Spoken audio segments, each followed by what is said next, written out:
Hi everyone, welcome back to my channel. Today I'm going to be talking about how to use social media to sell your crafts. This is something that I get asked every single day. So let me just go ahead and say, I am so excited to finally make this video. In addition to being able to share some really helpful tips with you guys today, I also have a special announcement that I'm going to be making at the end of the video. So stick around and watch until then. Before we dive into the nitty-gritty of it all, I want to take a second to acknowledge where this business started and where it is now. So I would say that the beginning stages of my business were not very intentional. I wasn't really putting any thought into it, and I think this is actually pretty common with small businesses. Is like, they start out of a hobby, or they're doing it because they enjoy it. And it's more so just a side thing that makes them happy. And they don't necessarily have the intention of trying to turn it into a full-time income. So when I first started selling online, I was using two platforms exclusively. Those were Instagram and Facebook. And I did that for a few years. I got a lot of sales from those two platforms. But then over time, I realized that I needed to expand to other platforms in order to reach new audiences. And so I began expanding. I went on TikTok, I went on Pinterest, and then I went on YouTube. I would say that each platform has its own benefits and drawbacks. For example, I found that Instagram is great because you can link directly to your shop, which makes it easy to make sales. The downfall of Instagram is that once you stop posting, people forget about you. So you have to be consistent in order to stay on people's radar. Whereas on TikTok, the algorithm tends to push your videos to a broader audience, even if you haven't been on there consistently. So that's definitely a benefit to TikTok. But the downfall is that you do have to work hard to build up that following. So it's harder to make sales right away. So it really depends on what your strengths are and what you're willing to put the work into. Another thing to consider is that some platforms work better for certain types of products than others. For example, I know that a lot of people who sell digital products tend to lean more towards Pinterest because Pinterest is a really great place to drive traffic. If you're someone who sells physical products, like I do, then I would say that TikTok is a must in your social media arsenal. TikTok has done wonders for my business, so I highly recommend learning how to use it effectively. And the way that I would suggest approaching it is by giving yourself a set amount of time, maybe 3 months, and committing to posting regularly during that time.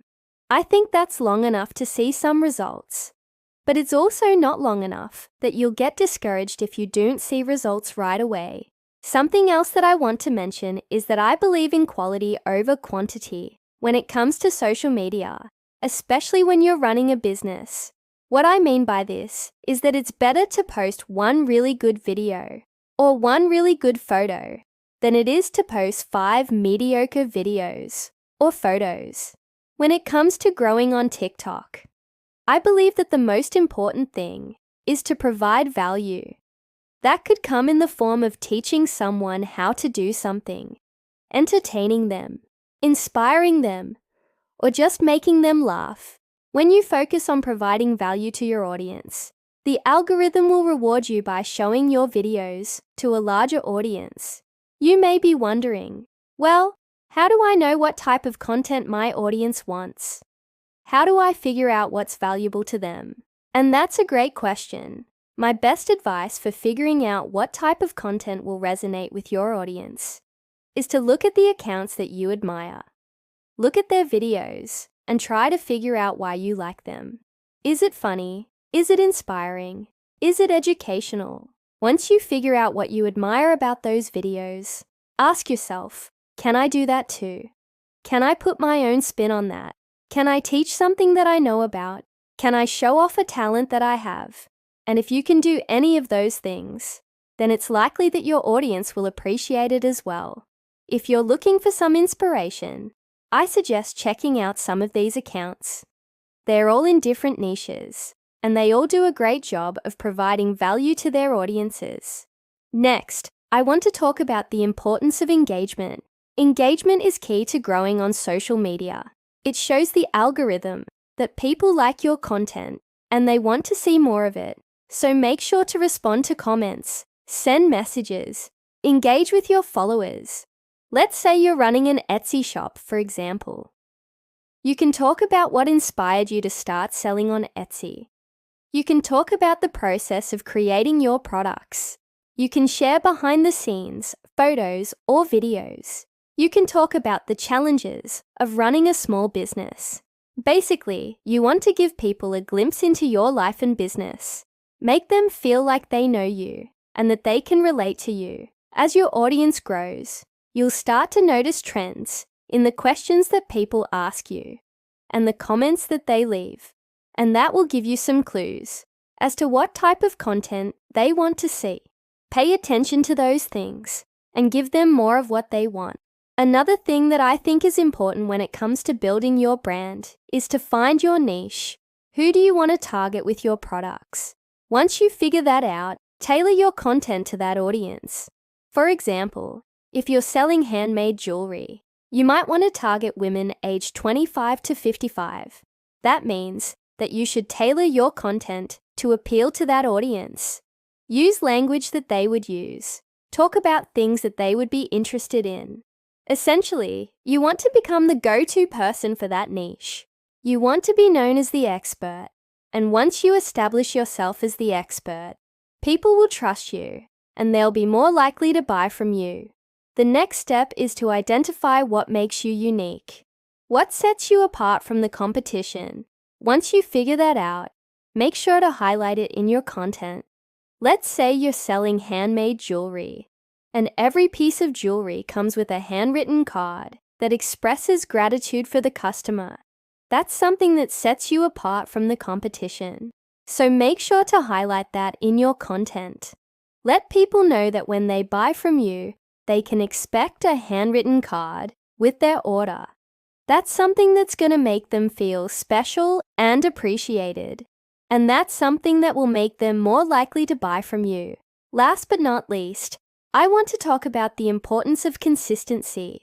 Be consistent with your branding, your messaging, and your posting schedule. People want to know what to expect from you, so make sure to give them that consistency. If you post on TikTok every Wednesday and Friday, make sure to stick to that schedule as much as possible. If something comes up and you can't post on those days, that's okay. Just make sure to let your audience know ahead of time. Don't just ghost them. Keep them in the loop. Tell them what to expect. I hope that gives you a great starting point in terms of where to begin when it comes to promoting your business on social media. Like I mentioned at the beginning of this video, I have an exciting announcement that I want to make. I'm so excited to share with you guys that I'm now offering one-on-one mentorship. I know firsthand how overwhelming and frustrating it can be to try and grow a business, and I want to help you guys avoid the pitfalls that I fell into and reach your goals faster. So if you're interested in learning more about that, please follow the link below. If you're watching this video, chances are you're following me already, so thank you so much for that. It truly means the world to me. And if you're not following me, please make sure to do so. I post new videos every Monday and Friday. I would love to have you here. Thank you so much for watching, and I'll see you soon.